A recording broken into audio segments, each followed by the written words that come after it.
Adrián, Saúl y Ricardo. Vamos a hacer una pequeña síntesis de lo que venimos viviendo hasta el momento en la Expo EFI, en el espacio literario. Recordemos que tuvimos la presentación de varios libros en estos días. El día martes comenzamos con Federico González Rouco, que nos presentó Dueños Inquilinos. También lo tuvimos a licenciado Carrino, con su gran desproporción, su último libro, nos comentó acerca de la pandemia.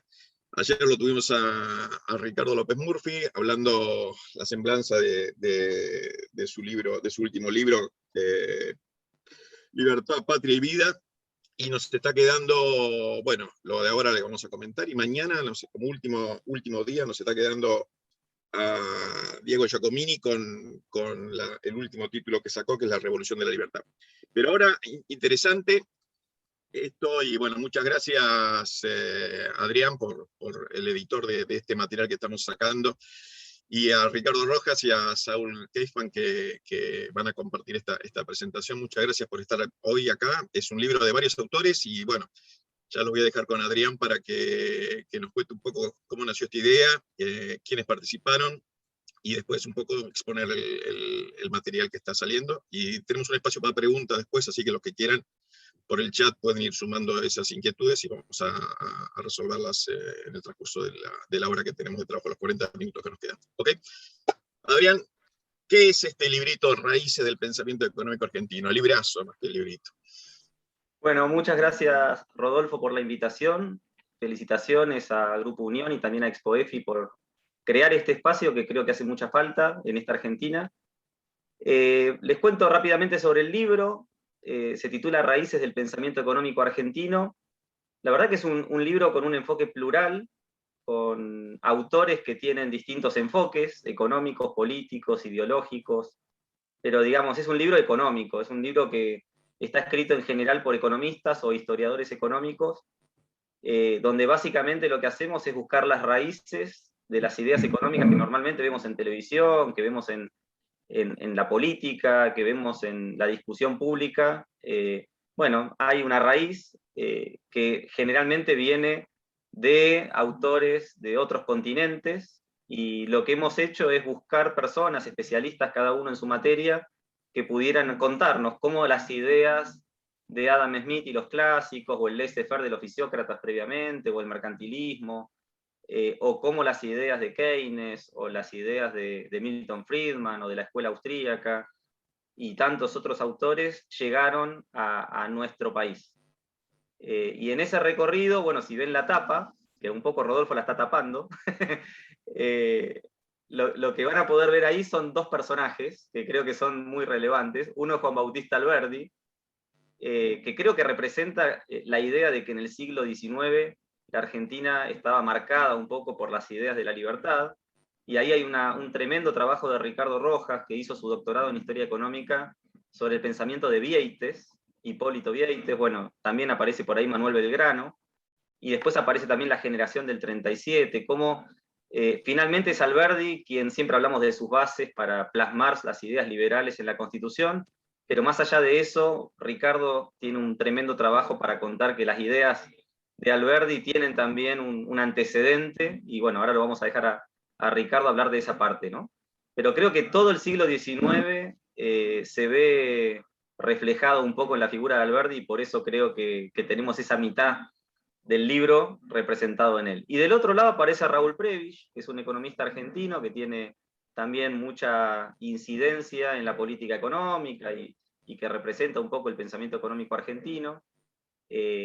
Saúl Kaufman es especialista en la obra de John Maynard Keynes y también en la obra de Raúl Prebisch.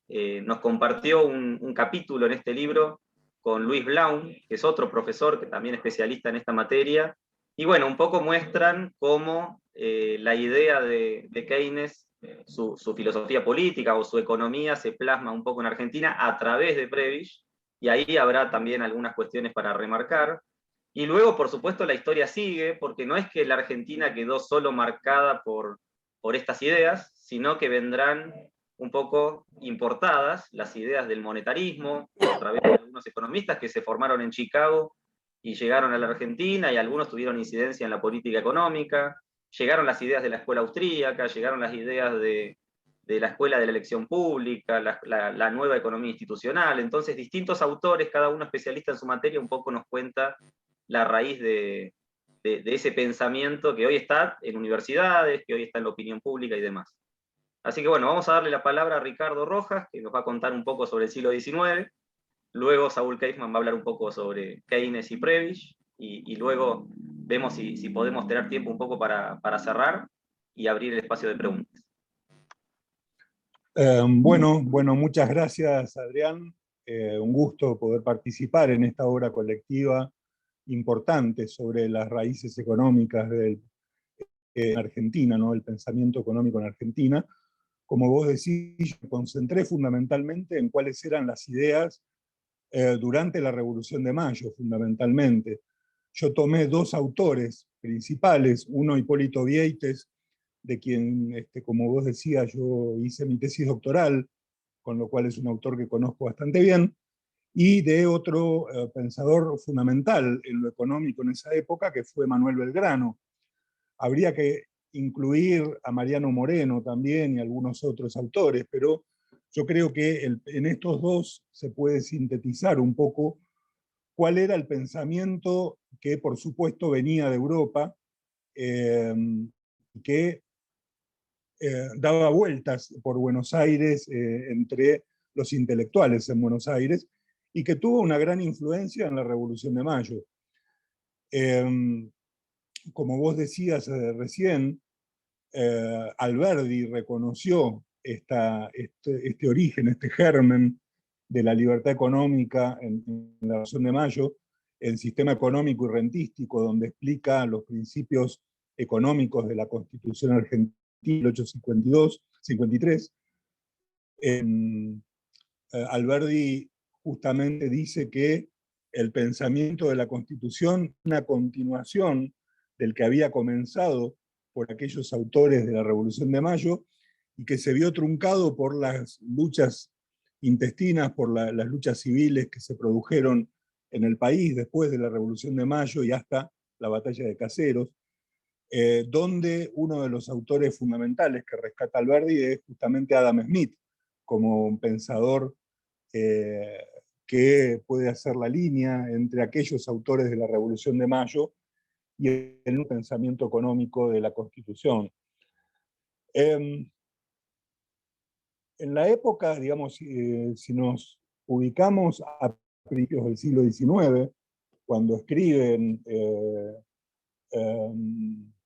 Vieites y Belgrano, ahí hacer una postilla, ¿no? Son dos personas con orígenes muy diferentes.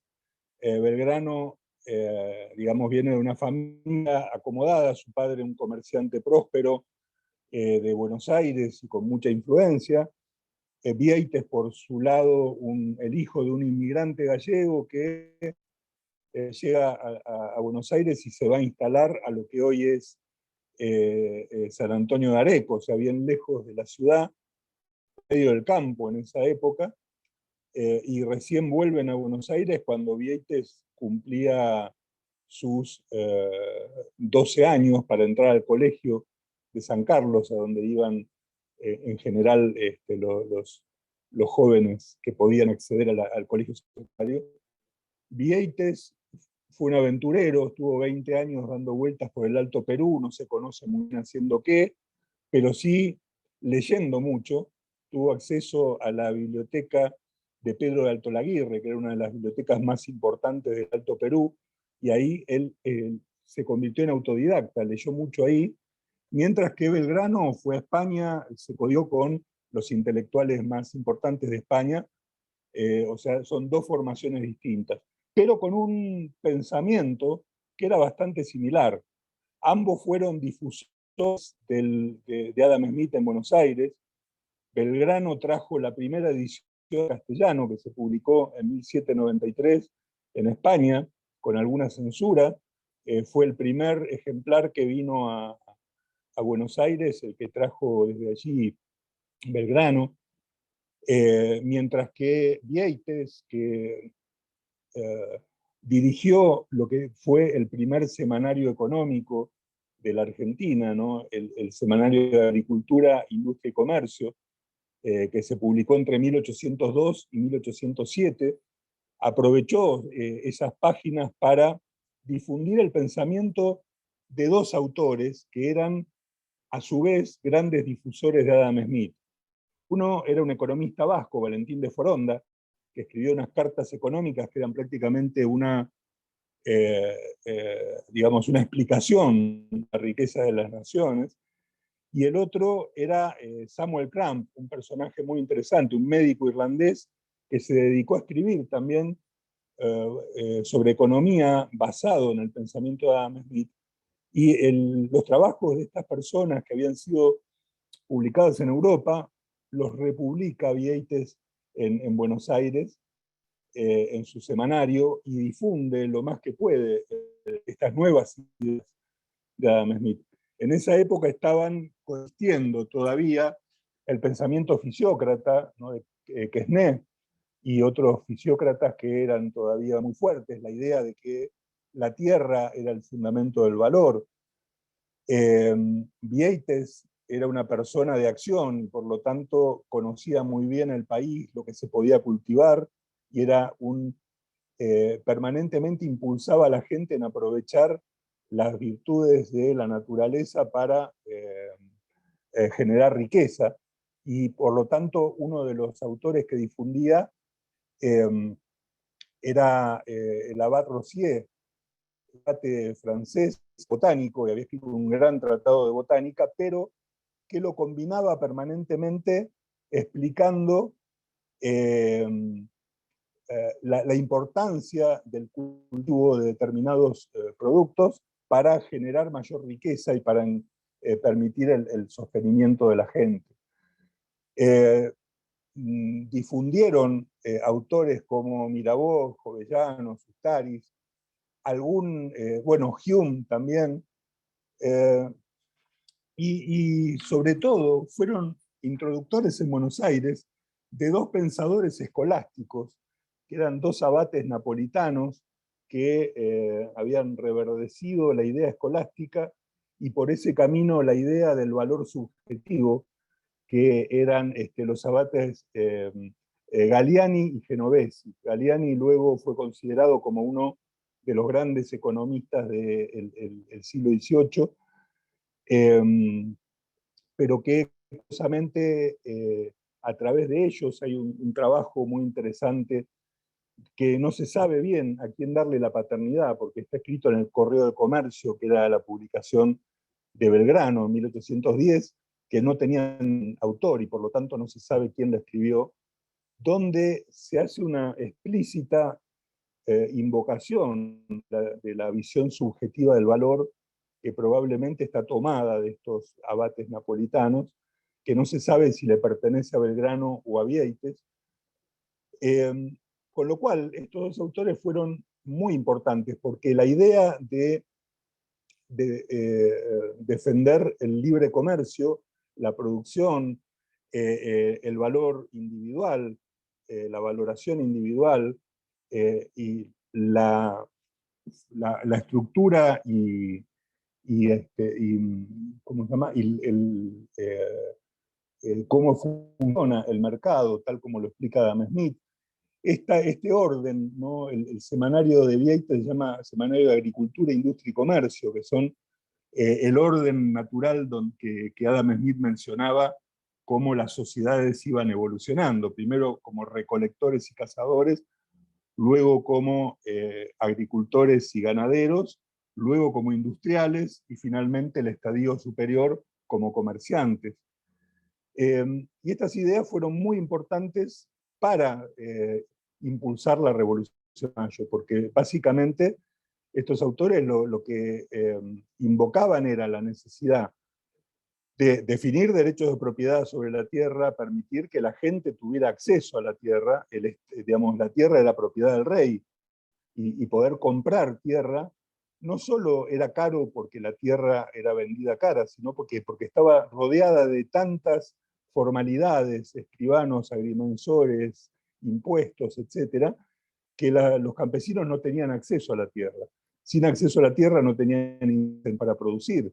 sin producción no había comercio, y por lo tanto la ciudad estaba condenada a, digamos, el achicamiento económico, de modo que el argumento económico basado en el respeto de los derechos individuales, de los derechos de propiedad, de la libertad de comercio y de ponerle impedimentos al gobierno para que trabe la libertad de comercio, fueron argumentos de mucho peso al momento de establecer, de generar la Revolución de Mayo. No olvidemos que básicamente la Revolución de Mayo, por lo menos formalmente, no era una revolución independentista. La gente no quería romper, por lo menos no era el objetivo de la revolución romper con el orden español, sino simplemente aprovechar la circunstancia de que el rey de España estaba cautivo por Napoleón para decir, bueno, organicémonos mientras tanto,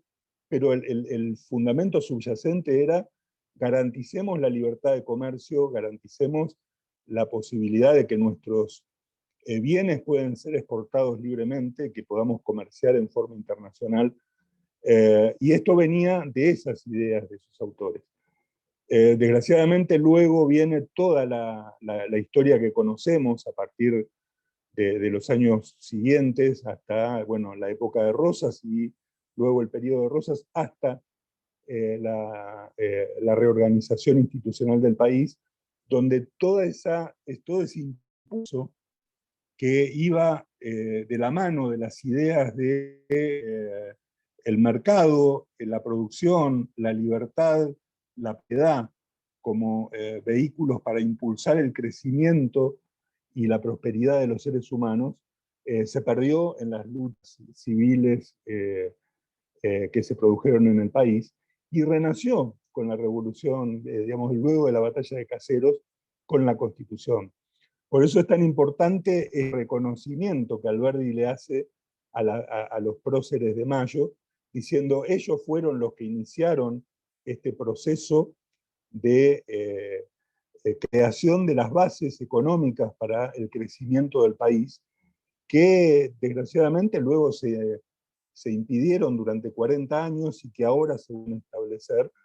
Si aquellas ideas de la Revolución de Mayo se hubieran podido aplicar ininterrumpidamente a partir de 1810, probablemente el país hubiera crecido de manera exponencial mucho más rápido de lo que luego creció, pero me parece que es muy importante rescatar a estos autores, Vieites, Belgrano, Moreno y muchos otros, que basados en el pensamiento de la Ilustración europea, hicieron el pasaje entre la idea mercantilista y la fisiócrata a la idea de Adam Smith y del comercio libre y del mercado y de la propiedad individual. Básicamente sobre esto gira el capítulo que yo escribí en el libro, que me parece muy importante, sobre todo en estos tiempos donde volvemos al atraso, al impedimento y a una situación similar a la que vivían los revolucionarios de Mayo. Recordar estas ideas me parece muy, muy importante. Gracias. Bueno, agradecemos al doctor Rojas. A ver, para hacer un recorrido del índice y contarles a la audiencia, digamos, nombrar a todos los autores que tienen el libro, en este siglo XIX, después de un estudio preliminar, el doctor Rojas abre el libro precisamente con las ideas de Vieites y Belgrano. Después tenemos a Ricardo López Gottig con un capítulo sobre la generación del 37, que creo que es muy importante por las referencias que hay a varios autores, incluidos Sarmiento o Echeverría y otros. Y luego hay un trabajo del doctor Alejandro Gómez sobre Juan Bautista Alberdi, el pensamiento económico de Juan Bautista Alberdi. Luego ya, ahora le vamos a dar la palabra al doctor Saúl Kaufman, que nos va a hablar de las ideas de Keynes en Argentina a través de Raúl Prebisch, con sus similitudes y diferencias también. Pero luego, como decía, hay un capítulo de Juan Carlos de Pablo sobre la Escuela de Chicago, hay un capítulo de Alberto Venegas Lynch, hijo, sobre la Escuela Austríaca en Argentina, hay un capítulo de Marcelo Recico sobre la economía social de mercado en Argentina, vinculado también con la doctrina social de la Iglesia, Y finalmente hay un capítulo del doctor Martín Krause sobre la escuela de la elección pública o el análisis económico del derecho o la nueva economía institucional en Argentina, que hace todo un recorrido de autores que en distintas casas de estudio, instituciones, han referenciado también a estas ideas en la Argentina. Pero bueno, le pasamos la palabra al profesor Keisman y luego continuamos.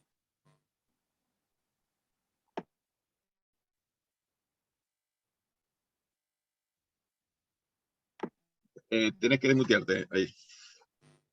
Perdón. Bueno, gracias. Es un gusto estar participando en esta mesa y en esta exposición. Y acá quiero hacer público también el agradecimiento a Adrián por haberme invitado a ser parte de este libro que me parece tan importante, especialmente creo para la educación, ¿no es cierto? Y también como material de investigación y de difusión. Bien, el capítulo que escribí con Luis Blau trata sobre el keynesianismo en la Argentina. Y lo primero que hacemos, el capítulo lo que hace son tres cosas, digamos. Primero hay una exposición sobre el pensamiento de conjunto de Keynes. Luego hay una exposición sobre tres autores que seleccionamos por su importancia, influidos por Keynes: Prebisch, como mencionó recién Adrián, pero también el doctor Julio Olivera y Roberto Frenkel. Y finalmente hacemos también una revisión a las instituciones que jugaron un papel importante en la difusión y el desarrollo de las ideas del keynesianismo en la Argentina. Empezamos por lo primero, ¿qué es el keynesianismo? ¿No? Para hablar de la influencia del keynesianismo, entender qué es el keynesianismo, sobre todo porque hay distintas interpretaciones y también hay algunas caricaturas, ¿no es cierto? Entonces por eso nos parece importante hacer la primera parte, hablar de cuáles son las ideas fundamentales, o qué entendemos por keynesianismo. Entendemos que el keynesianismo es una visión de la economía en la cual hay dos ideas centrales relacionadas. Una es que una economía capitalista de mercado no garantiza automáticamente la estabilidad monetaria, la estabilidad de precios y el pleno empleo. Y la segunda idea es que eso implica que, y se puede también, que es necesario hacer políticas de estabilización del ciclo económico para alcanzar esos objetivos, ¿no? Bajo el capitalismo. Y en particular nos interesa desarrollar las ideas que planteó Keynes antes de la teoría general. Keynes está muy asociado al libro que escribió en la Gran Depresión. Y entonces aparece asociado como que, bueno, la Gran Depresión obviamente proponía políticas monetarias y fiscales de tipo expansivo. Y una de las caricaturas que existe es que siempre proponía hacer políticas expansivas. Por eso nos parece importante hablar del Keynes de la década del 20, por ejemplo, ¿no es cierto? Donde justamente él empieza a manifestar su preocupación en diversas horas por el problema de la inflación. Cuando termina la Primera Guerra Mundial hay procesos de inflación muy alta en Europa y también de deflación. Y sobre todo procesos de hiperinflación que se dan en Rusia, Alemania, la más conocida tal vez en Austria. Él analiza estos procesos y plantea varias cosas sobre la inflación. Primero, es un problema muy grave, un problema que es una forma de confiscación de la riqueza por parte del Estado, y ahí introduce el concepto de impuesto inflacionario, que 3 décadas después es retomado por Friedman. Explica también cómo estos procesos son muy explosivos, por eso son peligrosos. ¿No? Si el gobierno utiliza la inflación para financiarse, o la gente va a tratar de demandar menos saldos reales monetarios, cuando se acelera, entonces esto lleva a que la inflación se acelera aún más y se puede tener justamente la hiperinflación. También discute el problema de la deflación. Y la deflación también la considera problemática por las consecuencias que tiene sobre todo sobre la producción y sobre el empleo. Y dice, no hay que elegir entre una y otra. Es por eso muy importante tratar de lograr la estabilidad monetaria, porque sin una estabilidad monetaria no podemos tener un capitalismo que funcione de manera eficiente y tal vez quizás no pueda sobrevivir. Fíjense la importancia que le da a la estabilidad monetaria entonces Keynes. El otro tema que está vinculado con esto es, bueno, ¿cómo se alcanza la estabilidad monetaria? Y es donde empiezan las ideas de la política monetaria, ¿no? Un banco central haciendo política monetaria anticíclica, ¿no es cierto? Y acá también aparece también, bueno, en qué medida el patrón oro, que había regido en el mundo de 1870 hasta poco antes de la Primera Guerra Mundial, y que se suspende con la guerra, en qué medida el patrón oro facilita o impide hacer esta política de estabilización. Y lo que él discute es el problema del patrón oro es su extrema rigidez. Y ahí aparece una especie de conflicto en el patrón oro. O mejor dicho, si hay que elegir un régimen monetario, ¿qué régimen monetario se elige? Bueno, el patrón oro lo que asegura es la estabilidad cambiaria, sin ninguna duda, pero no garantiza la estabilidad monetaria. De hecho, hubo justamente experiencias que él discute de inflación y de deflación con el patrón oro. Por eso es que él, sobre todo el problema del patrón oro es cuando hay un shock externo negativo, la economía tiene un problema serio desde el punto de vista externo y tiene que ajustar la economía, y la única manera de ajustar que tiene es la deflación. Y la deflación, como dijimos antes, es muy problemática por las consecuencias que tiene sobre la producción y el empleo, ¿no? Acá aparece también este interesante de hay una asimetría en el funcionamiento de los precios en una economía de mercado. Es más fácil que los precios suban a que bajen. Y en realidad, cuando hay presiones deflacionarias, el problema principal es que si bajaran los precios no sería problema. El problema es que en realidad, antes que bajen los precios, lo que baja es la producción, quiebra las empresas y cae el empleo. Después voy a retomar esta idea de esta asimetría para entender que, las ideas sobre todo de Olivera y de Frenkel, que son bastante importantes como desarrollos locales. Entonces, lo que él plantea justamente es, se necesita flexibilidad del tipo de cambio para poder hacer una política monetaria que sea estabilizadora. Esto es lo que plantea en el 20. Y otra idea importante que él plantea es un problema importante que él discute, que tiene relevancia para la Argentina, es el tema de lo que se llama el problema de la transferencia alemana. Alemania había perdido la Primera Guerra Mundial y los aliados le imponen una serie de reparaciones, o sea, una deuda que tenía que pagarle para reparar los daños causados por la guerra a los aliados. Y esto planteaba dos problemas. Es decir, ¿cómo hacía Alemania para pagar? Sobre todo bajo el patrón oro, al cual había regresado, cuando se plantea esta discusión. Por un lado hay que hacer un ajuste fiscal para generar recursos presupuestarios para poder hacer frente a esa deuda. Por el otro lado, había que conseguir las divisas, el oro o el dólar ya empieza a ser una moneda importante en aquel momento, empieza la decadencia de la libra, había que generar entonces un superávit comercial para poder pagar esas deudas. Y el punto es que el ajuste fiscal no genera un ajuste externo de igual magnitud. ¿Por qué? Porque hay bienes no transables. Entonces hay que cambiar los precios relativos de los bienes. Tiene que aumentar el precio relativo de los bienes transables respecto a los no transables. Con patrón oro la única manera es la deflación, con todas las consecuencias dolorosas que puede tener esto cuando se lleva a la práctica. Y hay una idea muy interesante que plantea Previs en el artículo, Keynes en el artículo 29, que después va a influir en Previs, donde dice, por otro lado, es muy difícil generar un superávit de la magnitud necesaria para poder pagar las reparaciones de guerra, porque las estructuras económicas de Alemania y los países que son sus socios comerciales, en el corto plazo no se pueden modificar simplemente alterando los precios relativos o tratando de alterar los precios relativos. Esta idea de la estructura económica conjeturamos que ha tenido un impacto importante en Previs, que era un lector de Keynes, y tiene que ver con la cuestión justamente de lo que se va a llamar después el estructuralismo. Además, nuestra interpretación es que, ¿por qué elegimos a Previs y Olivera y Frenkel? Porque son tres autores destacados de lo que se puede llamar estructuralismo, y que es para nosotros la corriente que, influida por Keynes en la Argentina, da una respuesta creativa a los problemas macroeconómicos de nuestro país, ¿no es cierto? Esa es la idea. Para terminar con las ideas de Keynes, hay mucho más para decir, pero el tiempo es limitado, rompiendo esa también caricatura que existe sobre Keynes, después de la teoría general, él también seguía pensando que había que hacer política anticíclica, porque hay algunos keynesianos que dicen que él cambió después del 36, que siempre falta demanda efectiva.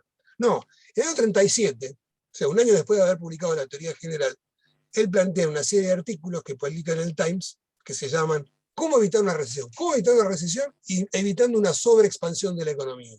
Y ya en el 37 dice, es el momento de no aumentar más la demanda, hay que empezar a enfriar la demanda, cuando todavía la tasa de desempleo era del 13% en el año 36, pero había caído un 22% en el 29, y él plantea que el gobierno tiene que cancelar deuda pública, aumentar los impuestos, reducir gastos y gastos públicos. Eso es interesante para tenerlo en cuenta. Hablemos ahora un poquito de Prebisch. El Prebisch que vamos a hablar más que nada es el Prebisch en la función pública en la Argentina. Hay otro capítulo de Prebisch en el libro que escribió Daniel Heyman y también de la influencia de Prebisch en otros autores. Por eso es muy limitado lo que voy a decir de Prebisch. Pero me parece importante. Prebisch primero es subsecretario de Hacienda en el gobierno de Uriburu, cuando recién había empezado la crisis en Argentina. La Gran Depresión tuvo un impacto terrible en Argentina. El producto cae casi 20%, las exportaciones un 65%, obviamente los ingresos fiscales cayeron también, y como consecuencia lo que él hace debido a su formación, dice, bueno, vamos a hacer un ajuste fiscal, vamos a equilibrar las cuentas públicas para mantener la reputación del sector público y esperamos que la economía mundial se recupere. Esa recuperación se retrasa, no llega, y ahí es donde Prebisch empieza a alejarse de la ortodoxia en la cual se había formado, y por ejemplo introduce el impuesto a las ganancias, en esa época se llamaba impuesto a los réditos, aumenta algunos aranceles y empieza a moderadamente expandir el crédito del sector público, ¿no? Para tratar de reactivar la economía. Pero el gran cambio se da cuando él viaja en el año 33 a la Conferencia Económica Mundial que se hace en Londres para discutir qué hacer frente a la Gran Depresión, y ahí lee una serie de artículos de Prebisch que se llama The Means to Prosperity, donde anticipa varias de las ideas de la teoría general, y donde también lo que va a hacer es anticipa ideas que después se formulan de manera más desarrollada en Bretton Woods. Las propuestas no son aceptadas, pero tuvieron un gran impacto en Prebisch. Él lo dice en varios reportajes, eso está en el libro, está bien explicado. Dice, me cambiaron por completo mi forma de pensar, tuvieron un gran impacto, me convirtieron en una política expansiva. O sea, eso de alguna manera liberó a Prebisch de pensar respecto a la formación que él había tenido. Y cuando regresa de Argentina, él ya era asesor de Federico Pinedo, que era ministro de Hacienda, y de Duhau, que era el ministro de Agricultura, y en ese carácter él formula un plan de reactivación económica, se llama Plan de Acción Económica Nacional, que tiene estos elementos keynesianos, ¿no? De expansión del crédito, de obras públicas, bueno, en esa época control de cambios por la situación crítica que había con el sistema monetario internacional y comercial, que se había derrumbado. Y ahí se empieza a aplicar de manera más deliberada estas ideas. Y lo que es también muy interesante es su papel como banquero central, ¿no? Porque el Banco Central en la Argentina es una creación de Raúl Prebisch. Pinedo le encarga a Prebisch un proyecto para crear el Banco Central, y él crea un Banco Central con todas estas ideas que había formulado Keynes en los años 20, también en el Tratado del Dinero, en la década del 30, donde justamente el Banco Central tiene que tener una serie de herramientas para poder expandir cuando hay una recesión, y también para contraer la oferta monetaria cuando la economía se estaba recalentando. Esas son las ideas fundamentales que tenía, además de también introduce la supervisión del sistema bancario, etcétera, etcétera. No entra en más detalle.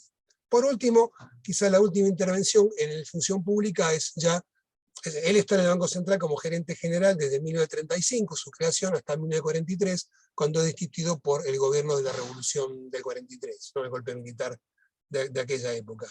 Entonces el periodo juega un papel muy importante, y el último plan que me parece interesante comentar de Prebisch es el Plan Pinedo, de 1940, donde también la Segunda Guerra Mundial tiene otra vez un impacto muy grande, negativo sobre Argentina.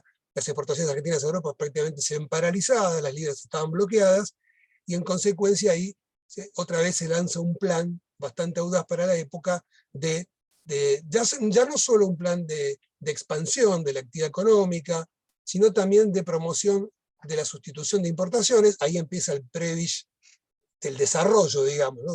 Pensando en una estrategia de desarrollo en esas condiciones, y también de promoción de las exportaciones industriales a países vecinos como Brasil, pero también a Estados Unidos, ¿no? Esa era la idea. Cuando ha destituido Prebisch, vuelve a la universidad, y ahí desarrolla una gran labor académica de formación de economistas que después van a ser importantes y van a difundir las ideas de Prebisch y también las ideas de Keynes, y también empieza a convertirse en un asesor de bancos centrales de la región. Hasta que finalmente, en el año 48, el gobierno de Perón también le retira lo despide de la universidad, y Previs, después de rechazar 2 veces ser parte de la CEPAL, acepta ingresar a la CEPAL. Y bueno, ahí inicia una carrera como economista del desarrollo, de la cual no voy a hablar, si hay preguntas puedo hablar, ¿no es cierto? Pero lo que es interesante es que él habla varias veces de la influencia de Previs en distintos reportajes, y dice, lo que pasa es que yo busqué dar respuesta a un problema que era distinto. O sea, hay algunas diferencias que no, después si hay interés podemos mencionarlas, y él trata de dar respuesta al problema del desarrollo, digamos, ¿no? O sea, el problema del cambio estructural que tiene que ver con el problema que había mencionado Keynes en el artículo del 29 sobre la transferencia alemana. Olivera, no sé si tengo un par de minutos para hablar de Olivera y de Frenkel. ¿Tengo? Bueno. Olivera, el doctor Olivera... Tenemos. Bien, el doctor Olivera es otra figura muy importante de la Academia Argentina, además ha formado gente como Guillermo Calvo,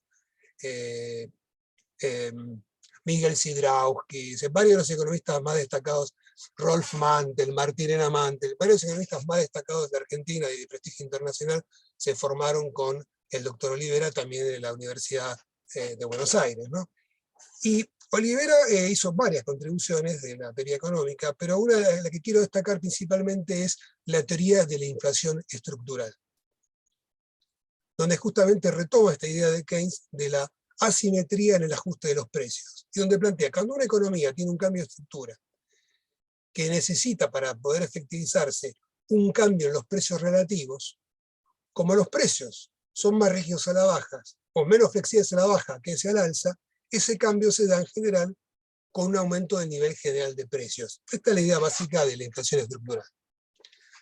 Él le formaliza esa idea, él no inventa esa idea, esa idea ya se había desarrollado en CEPAL en la década del 50, él la formaliza rigurosamente, la publica en inglés, y ahí empieza a tener más prestigio. Después influye incluso, hay una variante de inflación estructural en los países nórdicos, en Europa. Y lo que me parece interesante es que aclarar es que con esto de ninguna manera Olivera quería decir que esta es la única forma de inflación, sino que hay que tener cuidado cuando uno tiene una inflación de tipo estructural de cómo se ataca ese problema, ¿no? Sobre todo cuando tiene un cambio muy fuerte de los precios relativos, por ejemplo, una devaluación, una depreciación de la moneda, hay que ser consciente que eso va a tener un impacto inflacionario, y si eso se va acompañado de una política monetaria restrictiva, lo que va a ocurrir es que se va a producir una recesión. ¿Ok? Esta es una teoría que complementa, dice Olivera, no que sustituye a las otras teorías que existen sobre la inflación. También eso para desarmar algunas caricaturas que andan dando vuelta por ahí, ¿no es cierto? Y que es importante clarificar ese punto. El tema de la inflación es sobre todo muy bien desarrollado después por Roberto Frenkel, que analiza sobre todo lo que él llama el régimen de alta inflación que se instala en la Argentina a partir del año 75, después del Rodrigazo. ¿Qué quiere decir un régimen de alta inflación? Que ya la economía no funciona de la misma manera que funcionaba cuando tenía una inflación baja y moderada. Y eso lleva justamente a que ciertos ajustes se dan de una manera que no sería la más eficiente o la más óptima desde el punto de vista del mercado, pero que, bueno, cuando hay tanta incertidumbre y cuando hay una inflación tan alta, se recurre a la indexación de manera generalizada. Y eso trae una serie de problemas. Uno de ellos es el problema de la inercia inflacionaria, que también es un tema a tomar en cuenta cuando uno hace una política antiinflacionaria. ¿Cómo atacar o tratar la inercia inflacionaria? ¿Entiende? Porque la indexación no es automática, o hay que pensar cómo desindexar la economía. La otra, este es un punto muy importante, ¿no? Las contribuciones de Frenkel. La otra contribución que me parece importante en el limitado tiempo que me queda, y con esto ya estaría terminando, es la crítica que él le hace a la política antiinflacionaria de Martínez de Oz, que se basaba en la fijación del tipo de cambio, ¿no? Estamos hablando de la famosa tablita de Martínez de Oz, donde se publicaba cuál era la fijación, el nivel futuro del tipo de cambio. Cuánto iba a aumentar el tipo de cambio con varios meses de anticipación, y suponía que la economía se iba a ajustar automáticamente a eso. Eso no ocurrió.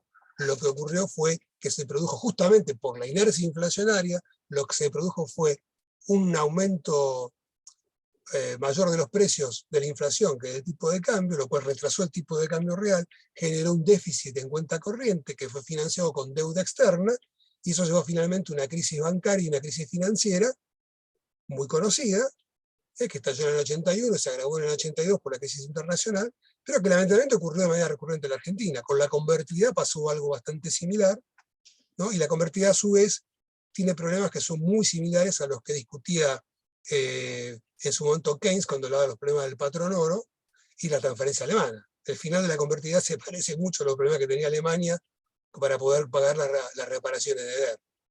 No sé si ahí, yo creo que ya estoy con el tiempo, no quiero robarle tiempo a los demás y dejar tiempo para preguntas y comentarios. Bueno, agradecemos al doctor Kaufmann. Hay un comentario, lo voy a leer. Hago un comentario, seguramente el profesor Kaufmann puede ampliar. Francisco Ternowski dice, vale la revisión histórica, pero más vale la experiencia de los últimos 100 años para saldar la discusión.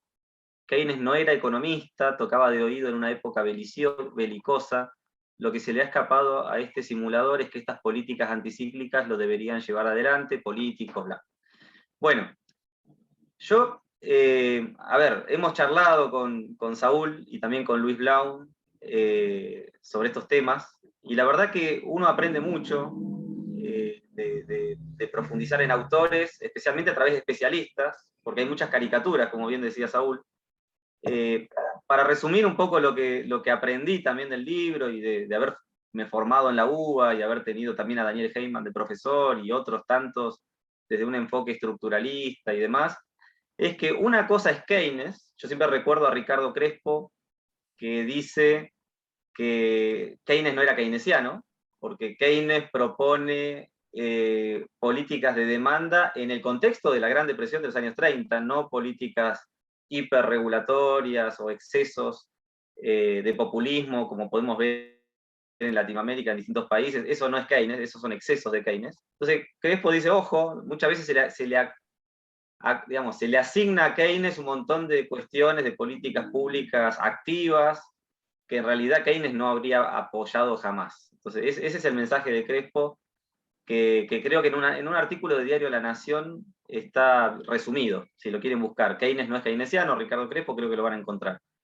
Entonces, uno ve que Keynes es un economista que sí es cierto que propone un Estado activo, pero en el marco de la Gran Depresión. Prebisch, y Kaufmann me puede corregir, es un economista que propone un Estado activo ya no para ese contexto particularmente, sino más bien para buscar un cierto desarrollismo. Ya tiene otro objetivo en sus políticas activas.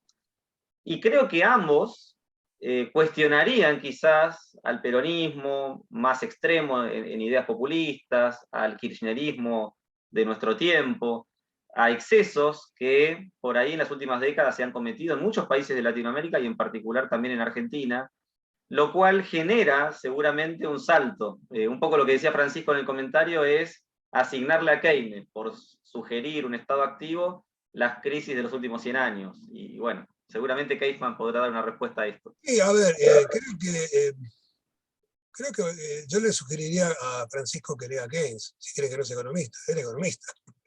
Y eso por un lado. Pero por el otro lado, por ejemplo, Prebisch tiene un artículo que vale la pena leer, que fue una conferencia que dio en el Centro de Estudios Monetarios Latinoamericanos, y que después se publicó en el 61, que se llama El falso dilema entre desarrollo económico y estabilización monetaria, que recoge las polémicas que había justamente en la década del 50 y comienzo de la década del 60 entre, pues ya aparecía el problema inflacionario en América Latina, y él plantea, ojo, no hay que caer ni en extremo ni en el otro. Él critica tanto las expansiones inflacionarias, las critica duramente, por sus consecuencias sobre el ahorro, sobre la inversión, como lo hacía Keynes, y sobre la distribución del ingreso también, pero también critica las políticas monetarias contractivas que no toman en cuenta justamente guarda, porque si vos tenés una inflación estructural, por ahí lo que tenés que hacer es, por supuesto, no generes un déficit fiscal que te va a generar inflación. Eso lo tenía bastante claro Prebisch y Keynes también. Pero ojo con la expectativa, que si vos vas a grabar, no vas a bajar mucho la inflación y vas a tener una recesión muy fuerte.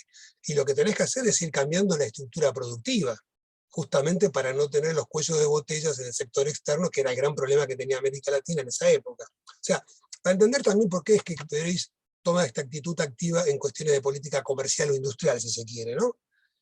Cosa que por supuesto no estaba en Keynes. Por eso el problema que él analiza es de una naturaleza distinta. Argentina se había insertado exitosamente como un país exportador de productos primarios, todo es conocido, en el fin del siglo XIX, pero bueno, cuando se produce la crisis del 30 se ve muy fuertemente impactado cuando el mundo cambia. El mundo cambia de manera tal que deja de existir el libre comercio, se derrumba el sistema multilateral de pagos y de comercio, y ahí hay que dar una respuesta. Y ese sistema no se reconstruye rápidamente, especialmente para América Latina, porque incluso cuando se empieza a liberalizar el comercio, en la década del 50, con las negociaciones que se hacían en el marco del GATT, la agricultura siempre quedaba fuera. Entonces tenemos que enfrentar el proteccionismo de quienes nos compraban. Gran Bretaña nos compraba carne, cada vez nos compraba menos carne. Europa empieza con la política agraria común en la década del 60, y este es el desafío de qué haces en esa situación. En ese marco es donde justamente él propone una política de industrialización con una sustitución selectiva de importaciones, muy importante, selectiva, y promoviendo las exportaciones también de carácter industrial sin descuidar las primarias. Eso lo dice todo el tiempo. No hay que descuidar las exportaciones de tipo primario. O sea, es una visión mucho más balanceada, de la cual aparecen algunas caricaturas que se han hecho sobre Previs. Bueno, si me dejás, Rodolfo, cerrar.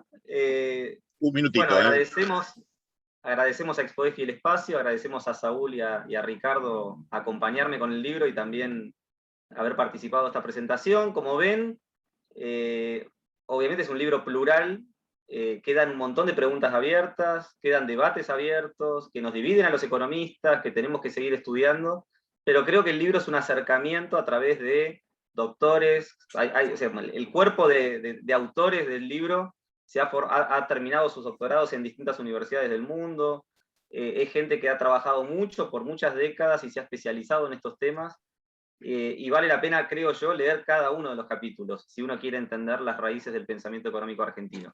Después, ojalá sigamos dialogando y acercándonos a estos temas para encontrar respuestas a estas divisiones que hoy tenemos, grietas que hay entre economistas, pero desde un punto de vista bien sólido, creo que vamos a encontrar mejores respuestas.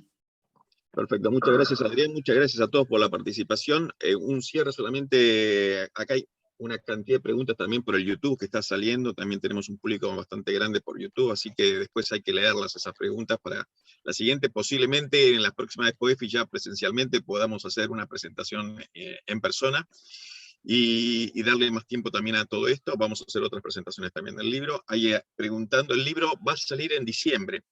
Ok, va a estar en las librerías a partir de diciembre. Aquellos que estén interesados, ahí tienen el teléfono atrás, arriba del libro, que es el 11 31 66 26 86. Pueden pedirlo ahí, reservarlo ya por WhatsApp para todos aquellos que estén interesados en leerlo.